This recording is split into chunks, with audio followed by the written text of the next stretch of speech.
her way to becoming a college graduate. Wouldn't even stop to talk to the average kid. The type of Latina I'd sit and contemplate marriage with. Fuck the horse and carriage shit, her love was never for hire. Disciplined, intellectual beauty's what I desire. Flyer than Selma Hayek or Jennifer Lopez. Everyone told me kicking it to her was hopeless. At first I just thought she didn't mess with broke kids. The thug niggas always talking about how they smoke kids, but the rich sniff coke kids got no play. I'm not even interested what her body language would say. Everyone around the way gave up trying to get in it, cause didn't matter how good your game was, she wasn't with it. All the block bitches was jealous but wouldn't admit it. Talk shit and deny to everyone that they did it, cause they regretted the long list of niggas that they let hit it. And no one ever gave them shit except McDonald's and Diddick. Smoking weed with thoughts of envy whenever they lit it. She spoke intelligently and they bit it, always trying to copy, but when they tried to use her vocab they sounded sloppy. She had a style all her own, respectful and pure. I was sick in the head for her and there wasn't a cure.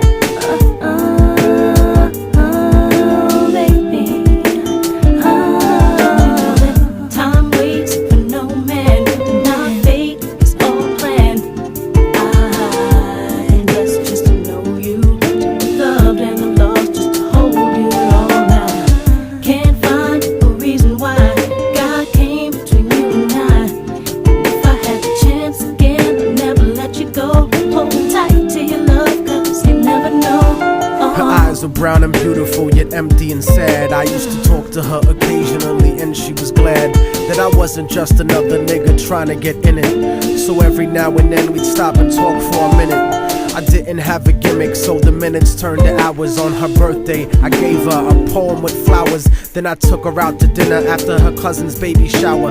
We talked about power to the people and such. We spent more time together, but it was never enough. I never tried to sneak a touch or even cop a feel. I was too interested in keeping it real, perfectly honest and complete. She would always call me cariño and never technique. Bought me a new book to read every 2 or 3 weeks, forever changing the expression of my thoughts when I speak. It was because of her I even deaded all of my freaks. She convinced me to stop hanging out on the streets, to stop robbing and stealing from people like you. Instead I took her out to the Apollo and the Bronx Zoo, Museo del Barrio and the Metropolitan too. Got to the point where I was either with her or my crew. So I decided one day to tell her my feelings was true. I couldn't live without her, so I told her face of my fears. But honey's only response was a face full of tears. She could only sob hysterically, holding me tight. I tried to speak, but she wouldn't stop until I left sight. I felt like a moth who got himself too close to the light. Except I didn't burn, I turned cold after that night. Yeah. Don't you know that time waits for no man, and our fate is all planned. I'm blessed just to know you, loved and I'm lost just to hold you all night. Can't find a reason why God came between you and I. And if I had the chance again, I'd never let you go. Hold tight to your love, cause you never know. I went on with my life, college and my career. Ended up locked up like an animal for a year, where the COs talk to you like they were the overseer. Then I got sent to the hole when my exit was near.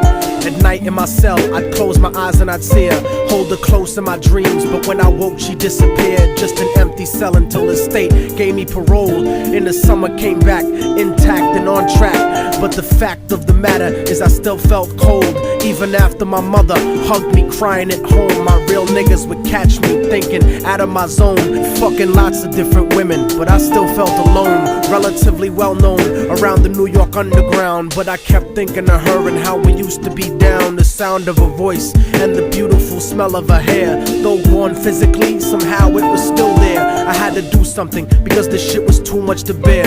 So I went and visited the building where she used to live. The world looks a lot different after you do a bid. Your way of life done changed while primitive minds are still stuck in the same game. Like her cousin who was on the corner slinging cocaine, stepped in the lobby and tapped the button next to her last name. Her mom buzzed me up and hugged me up like a mother order, but her facial expression changed when I asked about her daughter. For no man, and our fate is all planned.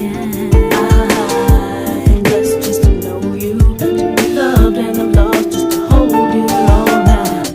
Can't find a reason why God came between you and I.